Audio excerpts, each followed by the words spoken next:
Even جناح صاحب was the first مین جنہوں نے آتے ساتھ امریکہ سے $5 ارب کی ایڈ مانگی تھی، اور پہلی پاکستان میں شپمنٹ ویٹ کی 1949 میں آ چکی تھی۔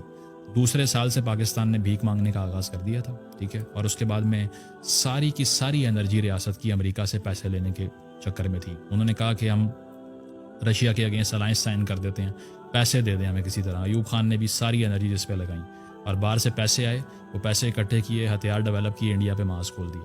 انگریزوں نے کہا کہ بھائی یہ کیا کر رہے ہو، ہم سے تو کہا تھا روس سے لڑنا ہے۔ تو یہ ہے کہ 65 وار میں ایک ڈاؤن فال ایسا شروع ہوا اس کے بعد سے کہ اس سے پہلے so called decade of development آپ کہتے ہیں کہ پاکستان بڑا امیر ہو رہا تھا، تو وہ باہر سے پیسے آ رہے تھے، کمانے تو آپ نے سیکھے ہی نہیں۔ انڈسٹری ساری کہاں تھی؟ ایسٹ پاکستان میں تھی۔ 71 میں وہ تو علیحدہ ہو گیا، پھر آپ کے پاس کیا بچا؟ کچھ بھی نہیں۔ تو بھٹو صاحب نے کہا اب باہر جاؤ، اب باہر جاؤ، مڈل ایسٹ میں نوکریاں کرو، ٹھیک ہے، وہاں جا کے سستی لیبر کرو اور پیسے بھیجو۔ آج تک وہی چل رہا ہے۔ تو ہم نے کبھی پیسے کمانا نہیں سیکھے، جنگوں سے فائدہ اٹھایا۔ اس کی وجہ یہ ہے کہ ایک وار ڈریون کنٹری ہے، جیسے ہی افغانستان میں جنگ لگتی ہے مٹھائیاں بڑھتی ہیں یہاں پہ کہ یا اللہ تیرا شکر ہے اب ڈالر آئیں گے۔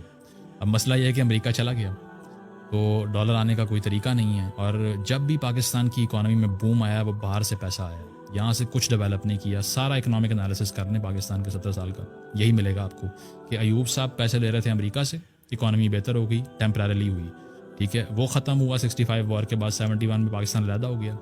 80s میں حالات شدید خراب تھے 78 تک، اس کے بعد میں روس نے حملہ کر دیا افغانستان پہ، پاکستان نے پھر خدا کا شکر ادا کیا اور پھر ڈالر آنا شروع ہو گیا ضیاء الحق صاحب کے ٹائم پہ، پھر اکانومی تھوڑی بہتر ہوئی۔ پھر 98 میں ہم اسی ڈیفالٹ پہ کھڑے ہوئے تھے، $2.5 ارب اکاؤنٹ میں رہ گیا تھا، فارن کرنسی اکاؤنٹ سیز ہو چکے تھے، لاکر تک سیز کرنا چاہ رہی تھی گورنمنٹ، کچھ نہیں بچا تھا، ٹھیک ہے، اور پھر دوبارہ سے مشرف صاحب نے کو کیا، ٹھیک ہے، ہمارے اوپر ایمبارگوز لگ رہے تھے دنیا بھر سے کیونکہ ہم نے نیوکلیئر ٹیسٹ کر لیا۔ تو اللہ تعالیٰ بھلا کرے اسامہ بن لادن کا کہ اس نے ٹوئن ٹاور والا اٹیک کیا، وار آن ٹیرر شروع ہوئی، مشرف صاحب نے کہا یا اللہ تیرا پھر شکر، تیسری بار اب ڈالر آئے گا، وار آن ٹیرر شروع ہو گئی، پھر پیسے آنا شروع ہو گئے۔ مشرف صاحب کو لوگوں نے کہا یار کتنا زبردست اکنامک مینیجر ہے۔